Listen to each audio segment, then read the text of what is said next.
Goku is Dragon Ball's true villain, and I'm going to prove it. So, right? Son Goku. Popularly, the guy's like the patron saint of Earth, the poster boy for justice with a capital J, the king of self-sacrifice and heroism with an angelic pedigree. So adorable, not?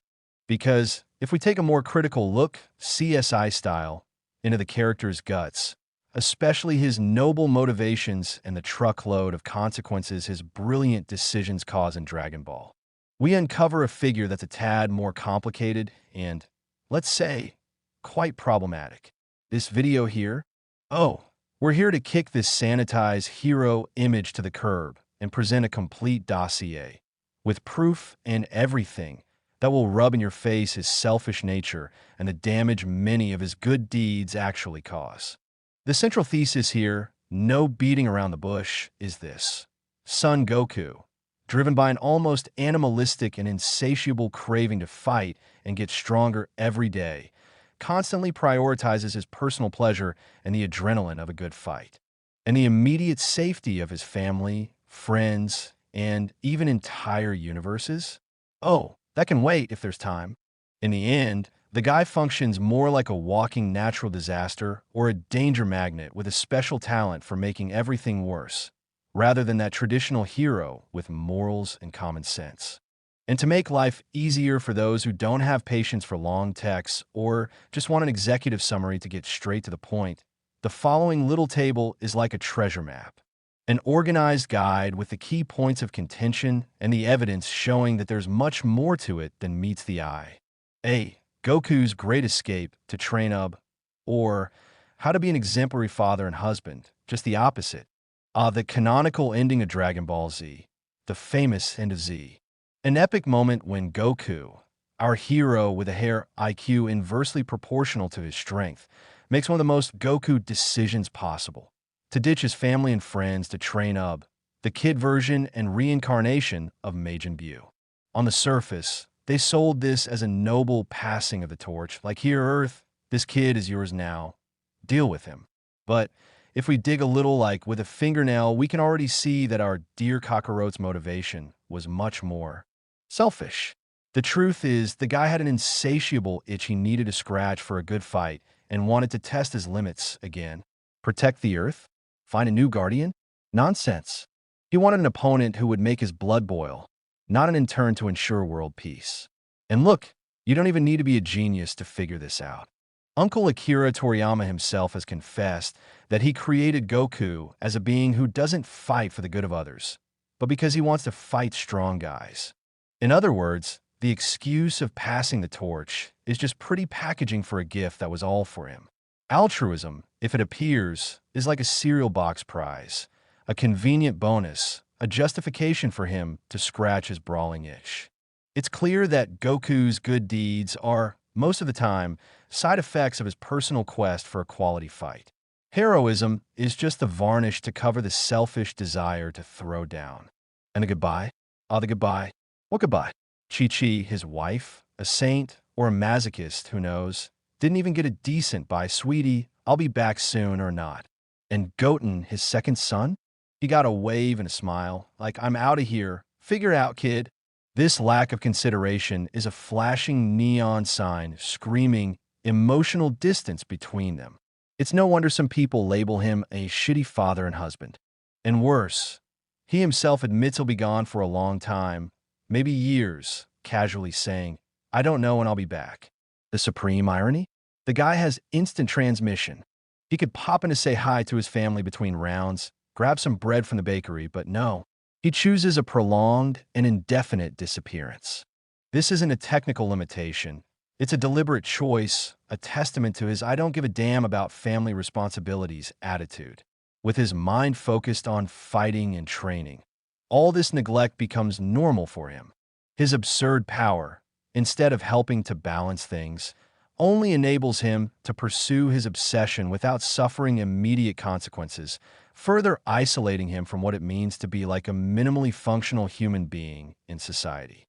Enub, introduced as a blank slate, a character with powerful potential, but zero established personality or any bond with Goku.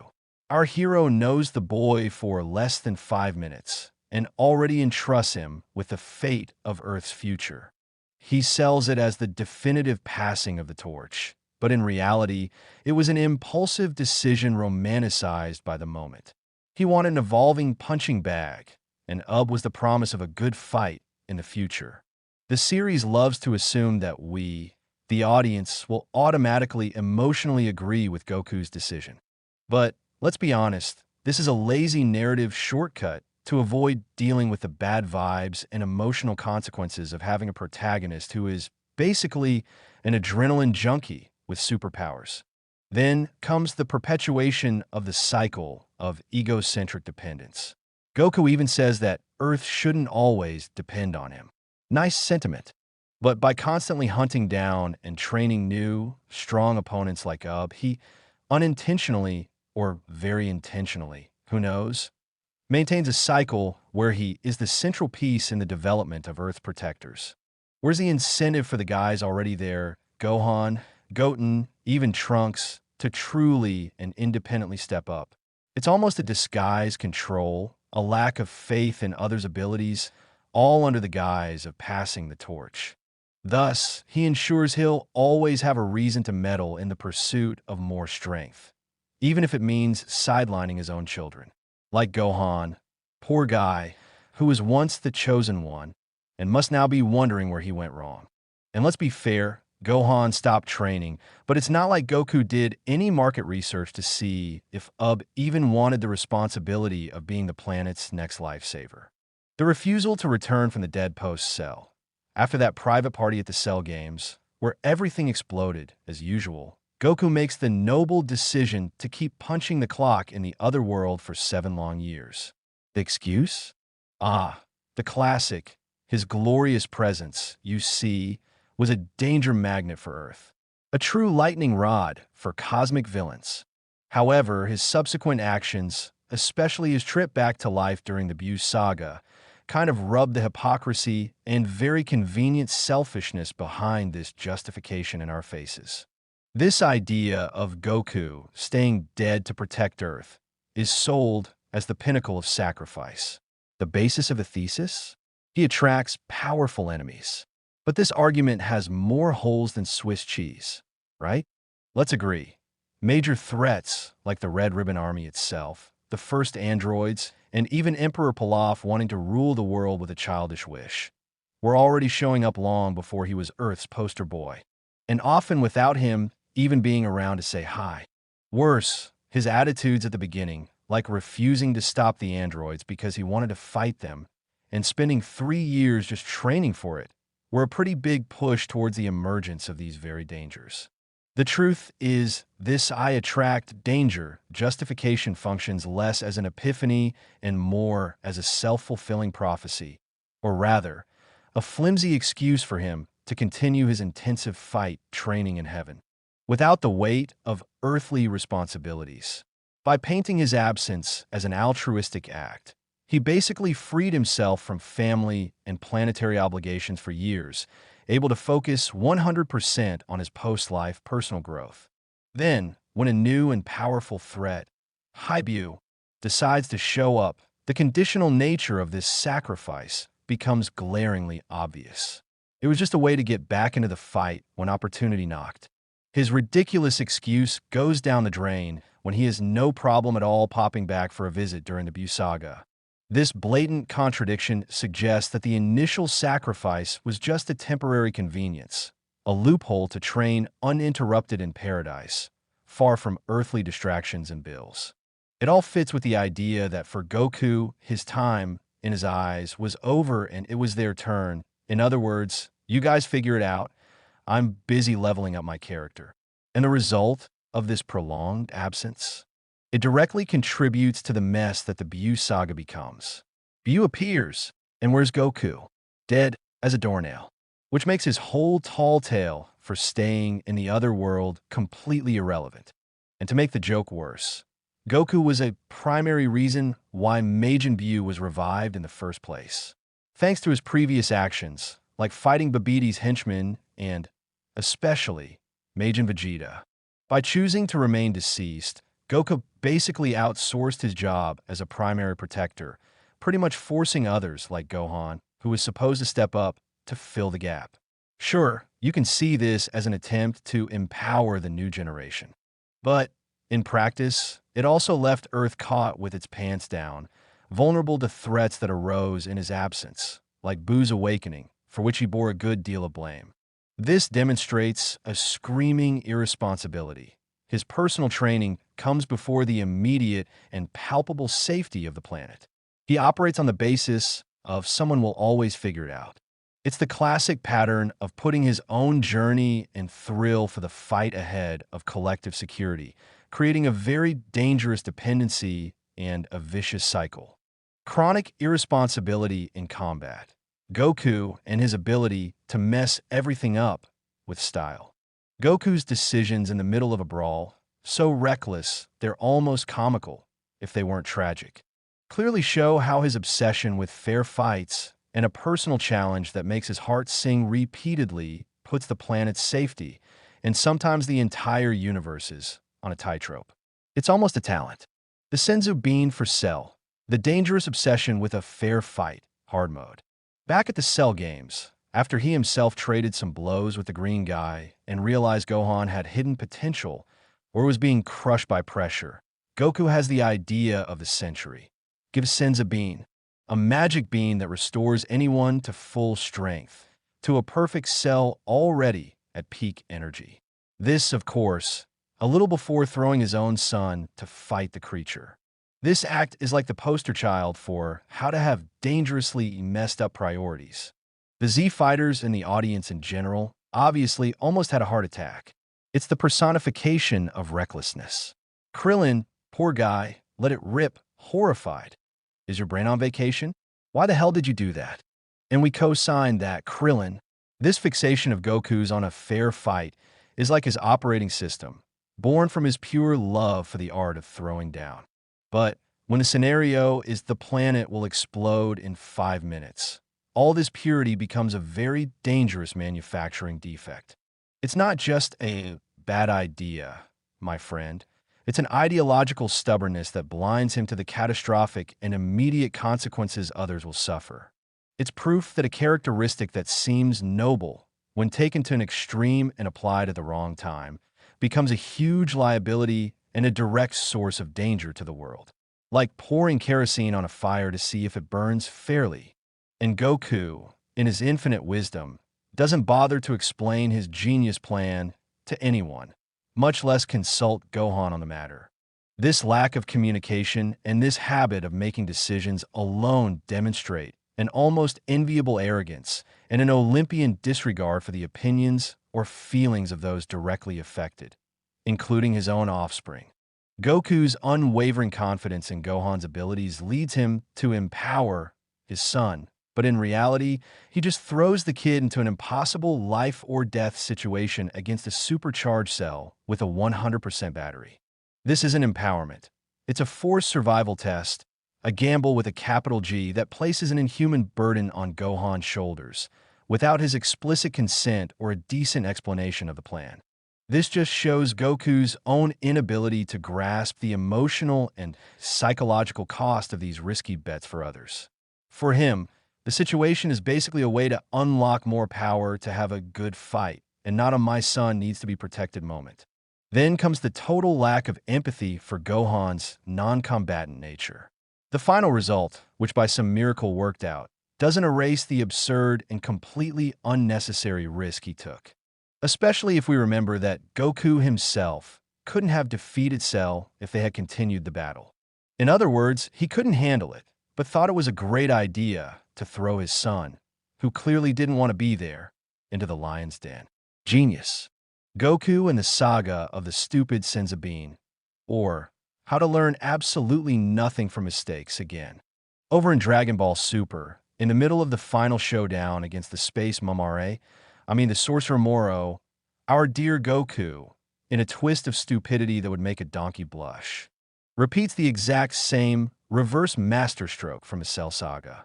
Yes, he gave a Senzu Bean to a Moro who was already down for the count, completely ignoring the obvious and devastating lessons his previous blunders screamed at the top of their lungs. This whole thing just rubs in our faces Goku's chronic inability to learn.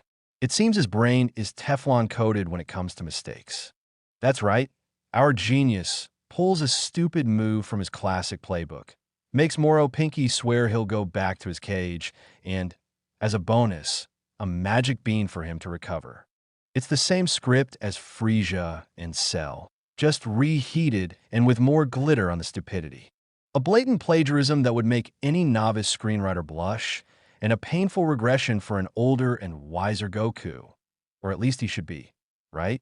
This fool simply deleted what happened with Cell from his memory and decided to act all smug and idiotic as if there were no tomorrow, or as if tomorrow was guaranteed because he's, well, Goku. This habit of Goku's of handing out sins of beans to villains of Cell's and Moro's caliber, even after seeing the circus go up in flames because of it, isn't just dumb. It reveals a narcissism that would make Vegeta look humble. He doesn't learn from his mistakes because what matters is his experience, his thirst for a challenge that makes his blood boil. The well-being of the rest of the universe? Oh, that's secondary to the chance to evolve as a fighter. This isn't mere idiocy, folks. It's an egocentric way of facing conflict, where his little game is worth more than collective survival. It's a behavior pattern as dangerous as a gremlin doused with water after midnight, and apparently immutable. Jocko, the space cop nobody takes seriously but who is sometimes right, yells that Moro should be erased from existence for breaking his promise. But Goku ignores everyone, as always, apparently. This stubborn pattern of ignoring warnings and feedback from people who see the crap hitting the fan from a mile away demonstrates our hero's arrogance and cosmic self-centeredness. Moro, being the delightfully predictable cartoonish villain he is, lies straight to his face, snatches the Senzu, regenerates his arm like a lizard with superpowers, and, of course, goes after Goku. As if that weren't enough, he even fuses with the planet itself to become an even greater threat, like a video game boss with planet-scale destructive tendencies. And all of this leads directly to more destruction and danger, proving the catastrophic consequences of Goku's stubbornness and inability to change. Seriously, there wasn't one reason to give him that bean. None. Zero. Zilch. Look, we know Goku has always had some selfish tendencies and a naivety that borders on worrisome. But what they did to him in Dragon Ball Super, especially in this Moro escapade, is what nerds call flanderization. They took a character trait and inflated it so much that he became a complete idiot. It's no longer a charming quirk. It's a narrative decision that amplifies his flaws to the point of consistently creating universe-level threats. The Moro incident, where a guy who could kill millions and millions of people gets a free pass to cause more havoc, just shows how Goku's unchanging and reckless nature has become a superpowered walking menace in a universe already too complicated and powerful to tolerate this kind of nonsense. Goku and the procrastination with Majin Buu, or when the hero decides saving the world is kid stuff. During his brief outing from the other world during the Buu saga, our hero Goku, even though he could have turned Majin Buu into pink glitter with his Super Saiyan 3, decided it was time to stall. He dragged out the fight longer than chewed gum, and, in the end, dumped the cosmic problem into the hands of Goten and Trunks. Two kids who barely knew how to tie their shoelaces, let alone face a planet-eating demon. A fine way to put Earth at unnecessary risk. Just for the record, Goku himself, shamelessly, freely admits he could have prevented the whole circus from catching fire. He bluntly states he wanted to leave it to the next generation because his time, in his golden eyes, was over and it was their turn to shine. He firmly believed his role as a hero had expired and wanted someone else to steal the spotlight. A decision that, let's face it, was a monumental screw-up. Goku's statements about his ability to pummel Buu are more confusing than a Swedish furniture assembly manual. He tells Piccolo he doubted he could fry Fat Buu in SSJ-3, but later, to Vegeta, he says with a certain conviction that he could indeed have defeated Buu in that brawl. Although we'll never know the true extent of his power at that moment, The conversation with Vegeta implies he could have resolved the situation, but chose not to, just because. Goku's flimsy excuse for not finishing Bu, leaving it to the kids and empowering the new generation, sounds less like altruistic mentoring and more like a very selfish, I'm out of here, you guys figure it out. Considering he was dead and shouldn't even have been there, his intervention was temporary anyway. By pushing the new generation into such a risky conflict with epic chances of going sideways, he shed the burden of continuously protecting everyone, prioritizing his limited time on Earth for personal desires, like a rematch with Vegeta. This transforms an apparently noble act into a calculated escape, worthy of a politician on an inquiry committee day. By entrusting the planet's fate to two children, Goten and Trunks, against a pink devil like Majin Buu, Goku puts the entire planet into Russian roulette for no reason at all. This brilliant decision directly leads to consequences that would make Satan, Mr. Satan, not the other one, have a fit. Everyone on Earth kicks the bucket because Goku doesn't think it's his job to stop Buu anymore. And get this, he was one of the main reasons Majin Buu was unfrozen in the first place. Applause for our hero. Goku's actions in the Buu saga, brawling with Majin Vegeta, which helped awaken Buu, and then refusing to send Buu himself back to the hell he came from, position him not as a conflict resolver, but as a direct catalyst for the escalation of chaos and totally unnecessary danger.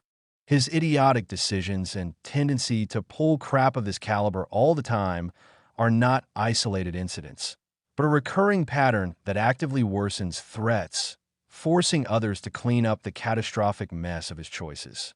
This, my friends, demolishes the very idea of him being a reliable hero or a consistent force for good. He seems more like an agent of chaos with a good hairdresser. Goku, Cupid of Chaos, the tournament of power and multiversal Russian roulette. Goku's brilliant ideas in Dragon Ball Super, especially when he decided to be the promoter of the tournament of power and his shenanigans therein, demonstrate a selfishness so stratospheric and dangerous that it threatened not just Earth, but a whole bunch of universes. He's the kind of friend who invites you for a different kind of outing, and you end up in the middle of a thermonuclear war. The selfish initiation of the tournament of power, betting universes for personal fun. In Dragon Ball Super, driven by a boredom worthy of someone who has finished Netflix about 500 times and an insatiable hunger for new punching bags. Goku goes to have a straight talk with the Omni King Zeno to kick off the tournament of power. A martial arts contest where losing universes won a one-way ticket to the limbo of immediate annihilation. This act is, without a shadow of a doubt, his Olympic gold medal in the championship of selfishness and recklessness. Our hero initiates the entire tournament by selfishly disobeying Beerus and selfishly going to the Omni King to request the tournament for his selfish desire to fight strong people. And why? Because he was tired of waiting and bored as hell. It's a speaking portrait in vibrant colors and 4K resolution of his selfish motivation, placing his personal entertainment above, well, literally everything and everyone. Goku's pure and innocent desire to throw down with strong opponents, that characteristic we even found kinda cool, escalates to cosmic levels in Dragon Ball Super. His boredom becomes the trigger for a universal level cleanup, proving that his core Saiyan nature, when not tempered with a drop of human empathy, a pinch of foresight, or a gram of responsibility, is inherently a walking menace to the multiverse. This isn't just a character flaw. It's a factory standard threat model, where his personal desires literally put everyone's existence on a tightrope. Despite Beerus's screams and explicit warnings, who even threatened to kill him if he pulls that crap again, and the clear understanding of the dangerous combination of the Zenith's innocence and power, Goku dives in headfirst. The Zeniths don't give a damn about the universes as a whole, and could kill everyone if the fights got boring or uninteresting enough. Goku's actions are brazen, impulsive, and a fine demonstration of naive meddling with genocidal potential. The truth is, every universe pulverized in this tournament can be blamed on Goku. His actions directly pushed the tournament forward without anyone knowing or having a say, since Sin wasn't even thinking about it at the time. This decision was probably the stupidest thing he's ever done in Super. And believe me, the competition is stiff. Even though the tournament of power ended with everyone being brought back, thanks to the charitable soul of Android 17, who wished for something useful instead of an infinite supply of ramen. This happy ending doesn't let Goku off the hook for his initial selfish intent or the colossal danger he instigated.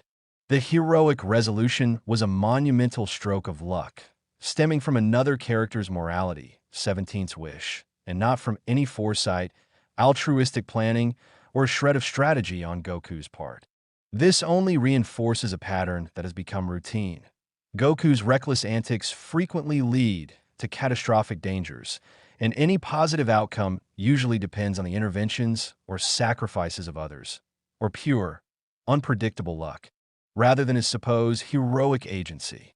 It's the Goku modus operandi. He lights the dynamite fuse, others try to disarm it, or get blown up with it, and the final result depends more on luck than his judgment. Son Goku, the hero we love. A closer look at Son Goku's exploits throughout Dragon Ball reveals a pattern as consistent as it is worrying. The guy prioritizes his adrenaline fix from brawling above his responsibilities as a family man, the safety of planet Earth, and, ultimately, the stability of the entire universal joint. Far from being the altruistic little saint people paint him as, Goku emerges as a complex figure whose selfish motivations and a recklessness that would make an action movie stunt double quit make him a frequent catalyst for disaster.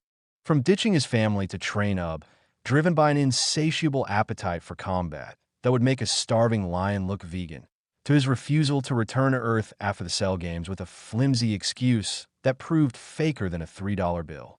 Goku demonstrates profound family neglect and a suspicious convenience in his sacrifices. The naturalness with which he ignores responsibilities, even having teleportation to say hi to his family between punches, underscores a disconnect from human norms that would make a sociopath look like Mr. Rogers, and a prioritization of his personal glow-up. In the ring, his obsession with a fair fight leads him to make decisions as dangerous as they are unilateral, like a biased home team referee. The act of giving a Senza bean to Cell and, shockingly, like a cosmic broken record, repeating the exact same screw-up with Moro, demonstrates a chronic inability to learn from the catastrophic consequences of his actions. His school record must be full of failing grades in learning from mistakes. This ideological rigidity, which elevates a personal code of honor, read, willingness to fight to the bitter end, above the safety of billions, transforms a seemingly virtuous characteristic into a deadly liability, like giving a loaded bazooka to a bratty child. His stalling, with Majin Buu delegating the task to two kids barely out of diapers and putting Earth into an unnecessary Russian roulette, solidifies his image not as a problem solver, but as the guy who throws gasoline on the fire just to see the circus burn faster. Finally, Goku's genius idea to start the Tournament of Power, motivated by sheer boredom and that urge to throw down, represents the Mount Everest of his irresponsibility. He put entire universes in the slaughterhouse line, ignoring explicit warnings from deities like Beerus, who was probably seriously considering a career in cosmic psychiatry. The fact that the final outcome was positive is due to another character's morality, Android 17, the true MVP, and not his own foresight or altruism. It's like causing a traffic accident where the other car's airbag saves everyone, and you still think you helped. The analysis reveals that the poison in his character, as Toriyama himself hinted, isn't a mere detail, but the adulterated gasoline that powers this Scion engine. Although it takes him to heights of power that defy logic, it also makes him an inherent source of danger, like a nuclear reactor without an instruction manual. The Flanderization of his flaws in Dragon Ball Super has supercharged this dangerousness, transforming him from an imperfect hero into an unintentional anti-hero whose actions, though often well-intentioned, within his own distorted code of conduct, repeatedly result in existential risks for those he supposedly protects. In the end, Goku is that friend who calls you for an adventure, but forgets to mention that the adventure involves jumping out of a plane without a parachute and hoping to land on an inflatable mattress that someone else, luckily, put there.